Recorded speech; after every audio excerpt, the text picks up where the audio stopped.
Hey everyone, I'm Dhantandil and today we'll be making the ultra moist, easy chocolate banana bread, a one bowl recipe. Let's get started. Firstly, you need to preheat your oven at 180 degrees Celsius or 350 degrees Fahrenheit. Also line a loaf pan with parchment paper. So starting with the dry ingredients, we will take 1 cup whole wheat flour, which measures to about 130 grams. You need not be perfect with weighing your ingredients, but I have a purpose of using the weighing scale, which I will be sharing as my secret tip later in the video. So don't hold yourself back from using this recipe, because this is the one recipe that can be made in flat 1 hour with everything in just one bowl. Next, we will take 1 teaspoon of cinnamon powder and a little scraped nutmeg. The cinnamon powder and nutmeg goes extremely well with the bananas and it will add a great flavor to the banana bread. Next, we will also measure the baking powder and baking soda, which is half a teaspoon each. We will sieve all of these dry ingredients together and set it aside. Now for the wet ingredients, we will take 2 bananas, which are medium in size and ripe with brown spots on the skin. Next, we will take in the date syrup, which weighs about 130 grams, that is about a half a cup in measure. Next, we will measure a quarter cup of yogurt, which would be about 60 grams in weight. The curd is a great replacement for eggs. Next, we will take the coconut oil or any other oil that may not have a sharp fragrance to it. You can even entirely substitute the oil with semi-melted butter. This can measure up to 5 tablespoons or a little less than 1/3 cup. Lastly, for the toppings, we will also take the chopped chocolate, which is unsweetened chocolate. It only contains cocoa powder and cocoa butter with no added sugar. In addition to the chocolate, we will also use some nuts. I'm taking hazelnuts. Now coming to the fun part of getting all our ingredients together in a bowl. Let us start with taking the ripe bananas in a clean bowl and mashing them to look like baby food. There's no need for perfection here. A quick tip here, if you do have some overripe bananas lying around, you can pop them in a Ziploc bag in the freezer to use them for this recipe for another day. They can last up to a month in the freezer. Next, I will be adding the rest of the ingredients individually so as to explain their role in baking. Adding in the curd, mixing it well into the mashed bananas. As I mentioned, it's a great replacement for eggs, and it's also due to its acidic content.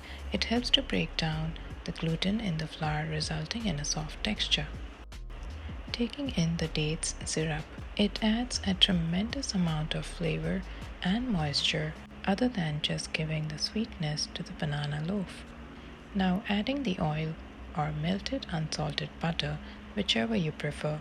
I would suggest oil, for it keeps the loaf super moist, and if you're carrying this loaf for your travels, oil helps with the shelf life, allowing you to enjoy it over a good couple of days. Or this can be a great holiday gifting too.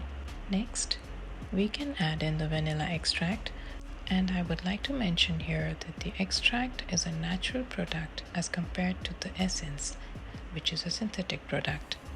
Therefore, we only need 1 teaspoon of it, and if you're adding essence, you can just double it up. Now, take in all the dry ingredients, and using a spatula at this point, we will combine it all together, making sure we do not overmix.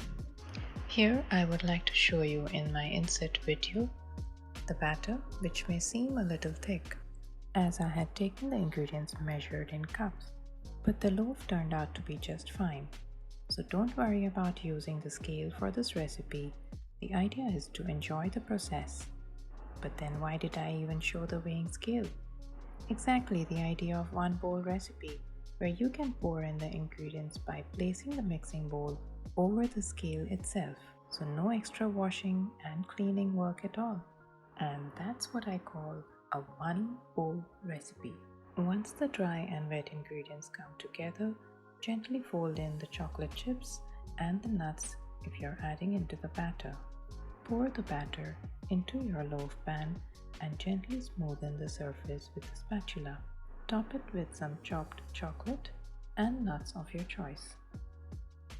This will go into a preheated oven for about 30 to 35 minutes. Make sure you don't overbake the bread.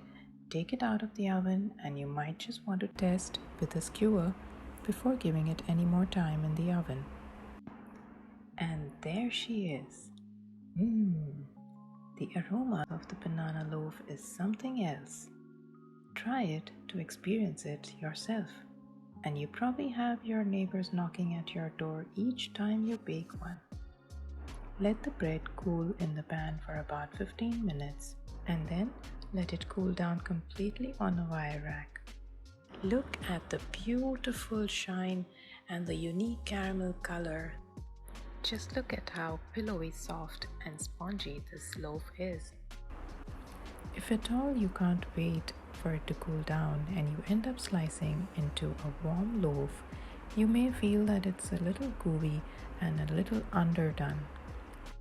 And therefore, allow it to cool down completely and only then slice into it, just like I have shown over here. This is exactly what we are looking for. A spongy and ultra moist texture. I hope you get to try out this recipe and let me know in the comments below. Thank you for watching. Bye for now. And please do subscribe if you liked it. Thank you.